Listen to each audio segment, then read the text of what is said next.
રોહિત શર્માએ વિરાટ કોહલીના ઇંગ્લેન્ડ સામેની પ્રથમ વનડેમાંથી બહાર થવાનું મોટું કારણ જણાવ્યું. જી હા દોસ્તો, ભારત અને ઇંગ્લેન્ડ વચ્ચે 3 મેચની ઓડીઆઈ શ્રેણીની પ્રથમ મેચ નાગપુરમાં રમાઈ રહી છે અને નાગપુરના વિદર્ભ ક્રિકેટ એસોસિએશન સ્ટેડિયમમાં રમાઈ રહેલી પ્રથમ વનડે મેચમાં ટીમ ઇન્ડિયાને મોટો ઝટકો લાગ્યો છે.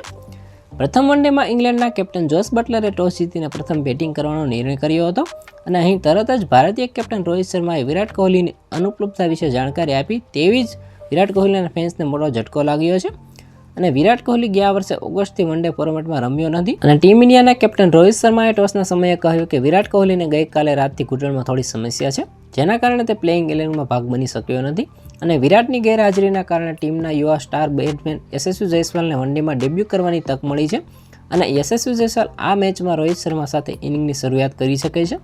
તો વિરાટ કોહલીની જગ્યાએ શુભમન ગિલ નંબર 3 પર બેટિંગ કરી શકે છે અને આની સાથે જ ભારતીય ક્રિકેટ ટીમ લાંબા સમય બાદ ઓડીઆઈ ફોર્મેટમાં રમવા આવી છે અને અહીં ટીમ ઇન્ડિયાના પ્લેઇંગ 11માં મોટા ફેરફારો જોવા મળ્યા હતા, જ્યાં રિષભ પંતને તક મળી શકી ન હતી અને ટીમના સ્ટાર ફાસ્ટ બોલર અર્શદીપ સિંહની જ્યાં અવગણના કરવામાં આવી ત્યાં હર્ષિત રાણાને ડેબ્યુ કરવાની તક મળી હતી.